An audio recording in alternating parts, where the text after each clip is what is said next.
Merhaba dünya, örgümü dediniz kanalıma hepiniz hoş geldiniz. Bu videomda yeni tasarlamış olduğum bu güzel paspas çalışmasının nasıl yapıldığını sizlere anlatmak ve paylaşmak istiyorum. Umarım sever ve beğenirsiniz. Böyle bilindik bir model aslında arkadaşlarım bu, ama tığ işiyle yapılmıştı. Ben bunu iğne işine çevirerek böyle bir halı kaydırmaz üzerine yaparak isterseniz paspas, isterseniz yolluk, seccade, kilim, halı, dilediğiniz her yerde kullanabileceğiniz bir çalışma haline getirmek istedim arkadaşlarım. Bunu bu şekilde yapıp şöyle tutarak güzel çantalarda yapabilirsiniz isterseniz arkadaşlarım. Evet, şimdi hemen malzemelerimize geçelim. Şöyle kalın iplerim var. İp hiç fark etmez. Ama kalın olursa biraz daha böyle tok tok daha güzel duruyor. İnce bir ipiniz varsa da arkadaşlarım onu birkaç kat yaparak böyle kalınlaştırabilirsiniz. Sonra iğnemiz var gördüğünüz gibi. Ve makasımız, halı kaydırmazımız mevcut. Şimdi hemen yapımına geçelim. Ben bu modeli sizlere anlatacağım arkadaşlar öncelikle. Şöyle halı kaydırmazınız, yapacağınız projeniz ne büyüklükteyse, yani bu boyutu ne kadarsa ilk başlayarak şöyle biraz yakınlaştıralım. Buradan başlayıp sayarak arkadaşlarım delikleri 1, 2, 3, 4, 5, 6, 7, 8, 9, 10, 11, 12, 13. 13 tane bu taraftan sayıyorum. Ve hemen bir işaret koyuyorum arkadaşlar 14.'ye. Sonra bu tarafa doğru ise, yani her bir şu yerimizde 26 tane deliğimiz var arkadaşlar. 26 delik. Bir de bu aralarda var birer tane. Şimdi buradan bu aradaki delik yerimiz oluyor. Yani beyaz yerimiz, şu krem yerimiz oluyor. Şimdi buradan itibaren 26 tane yine sayıyorum. 1, 2, 3, 4, 5, 6, 7, 8, 9, 10, 12, 13, 14, 15, 16, 17, 18, 19, 20, 21, 22, 23, 24, 25 ve 26. Hemen 27.'ye şöyle bir işaret koyuyorum. Bu da diğer tek olan yerim olacak arkadaşlar.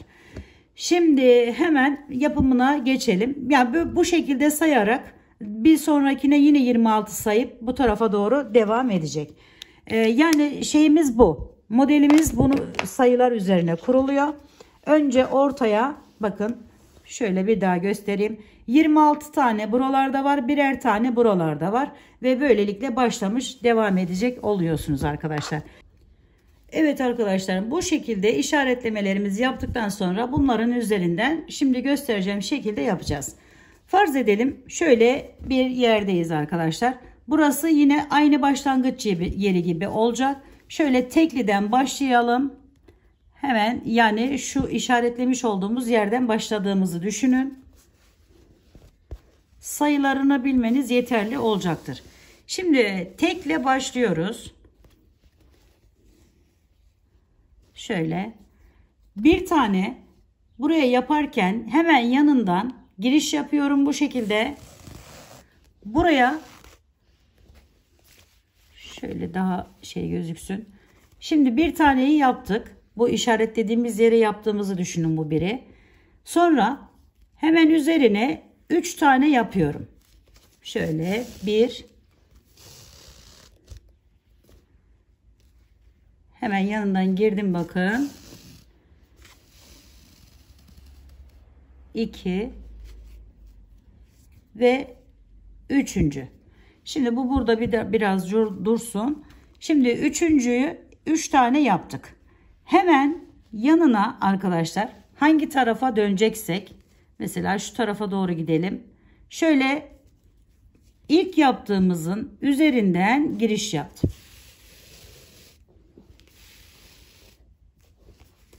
Bakın birliği yaptık, sonra üçlü.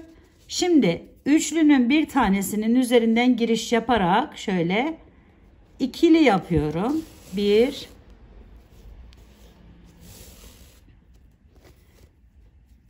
ve 2. 2'yi yaparken bir üst sıraya geçiyorum. Şöyle yanından çıkartıyorum. Bakın birinci, ikinci yanındaki yerden çıkartıp 3 tane yapıyorum buraya.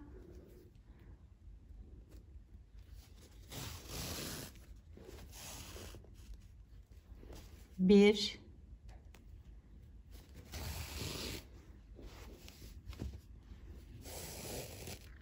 şöyle 2 ve üçüncüyü yaptıktan sonra yaparken arkadaşlarım mesela şuradan gireceğim. Bir tane deliği atlıyorum. Diğer yerden çıkartıyorum. Dördüncü yapmıyoruz yani. Bir tane delik atlıyoruz. Şu bombeliği elde edebilmek amaçlı. Şöyle gördüğünüz gibi. Şimdi bir 3 daha yapıyorum.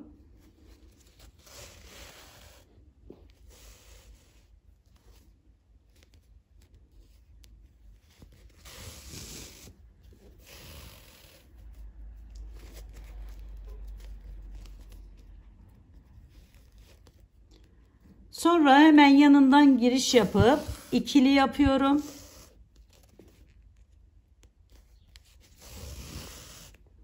Böyle tutuyorum ki daha net görünsün diye arkadaşlarım. İkilinin ikincinin üzerinden hemen çıkartıyorum. Bakın şöyle.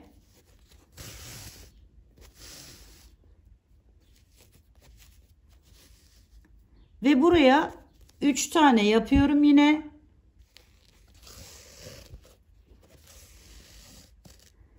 Bir,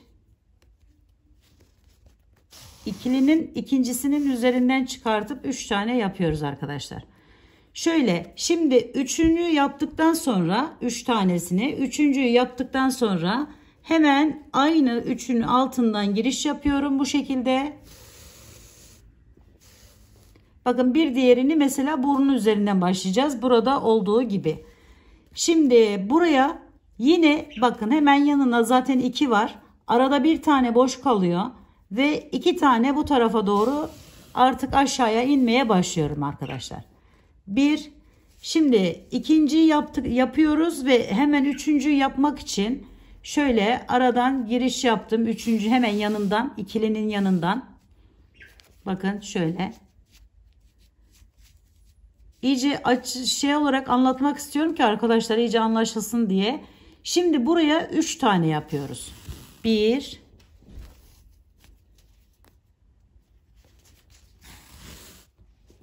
2 yine burada aynı burada yaptığımız gibi üçüncüyü yapıyorum. Alıyorum şöyle giriş yapıyorum. Bir tanesini atlayıp diğerinden giriş yaparak buradan çekiyoruz ipi. Şöyle biraz genişletin. Daha böyle şey dursun arkadaşlarım. Şimdi aşağı yani burada 3 tane bu sıraya devam ediyoruz.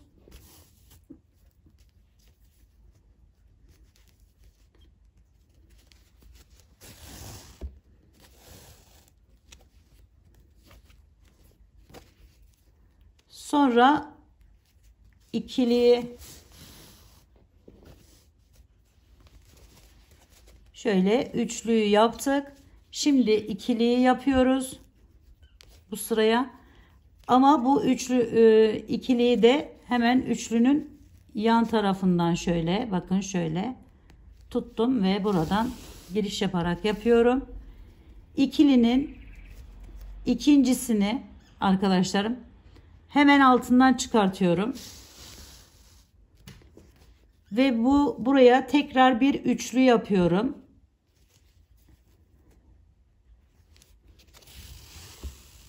Bir, iki, üçü yaparken şöyle ortasından tekrar ikinciye geri dönüp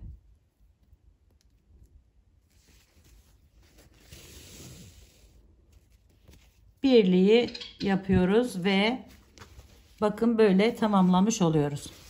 Sayıları eşit olduğu için yani şey olduğu için arkadaşlarım bakın burası bu şekilde duruyor. Şimdi bir diğer kenarı da aynı şekilde burada yaptığımız gibi toplarken tekrar yine bu şekilde toplayacağız. Açarken de zaten kenarlara doğru açıyoruz. Şu açma işlemini şurada bir daha göstereyim arkadaşlarım. Şimdi bu tekli yerdeydik. Hemen şöyle şuradan giriş yapıyorum. Üçlü bakın arada üçlü var. Şu üçlümüz. Üçlümüzün bu tarafından üstünden giriş yapıyorum. Ve 2 tane yapıyorum.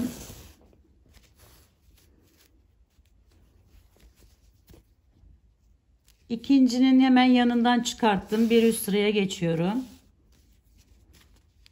Sıralaması bu şekilde. Birli, üçlü, ikili, üçlü, üçlü, ikili arkadaşlar. Evet, hemen buradan bu ikilimizde, bu üçlü,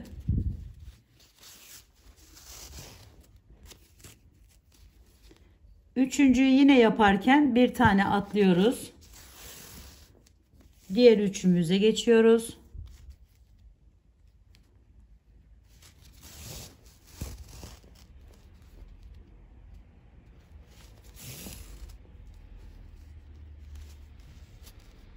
Sonra ikiliyi geçiyoruz arkadaşlar. Şöyle.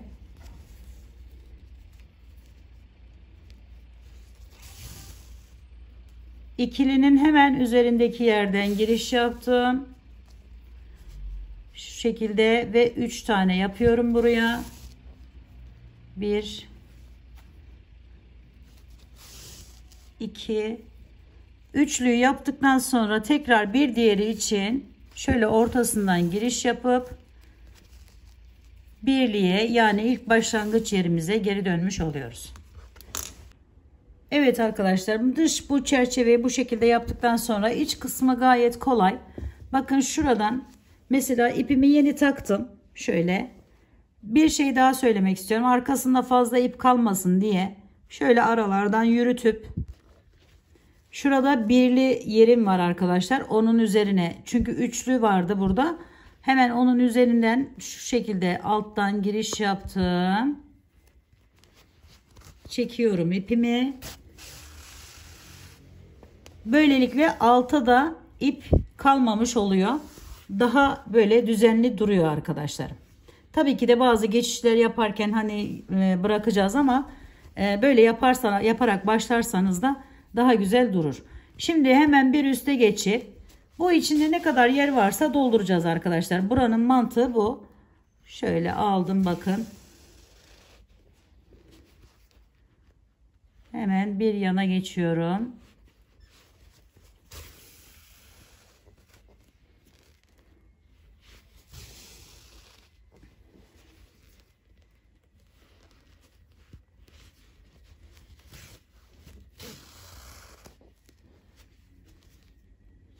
Burayı doldurduk. Hemen bir diğerine bakın şu şekilde geçiş yaparak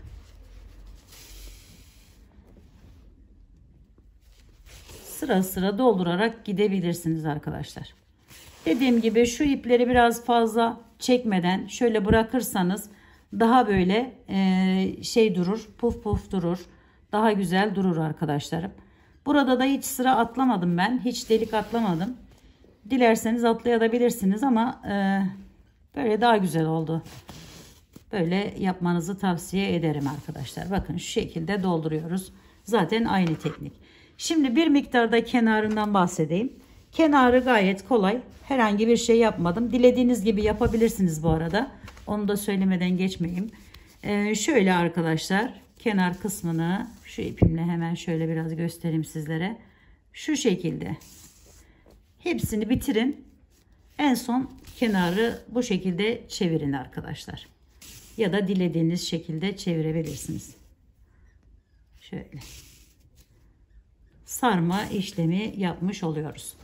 Ve böylelikle bu güzelliği elde etmiş oluyoruz arkadaşlarım. Umarım sevmiş ve beğenmişsinizdir. Yapacak olanlara şimdiden kolaylıklar diliyorum. Örgümü Dediniz kanalıma abone olmayı, beğenmeyi ve yorum yapmayı unutmazsanız çok sevinirim arkadaşlarım. Bir dahaki en yeni tasarım videolarında görüşmek üzere. Hoşça kalın, sağlıkla kalın, Allah'a emanet olun arkadaşlar.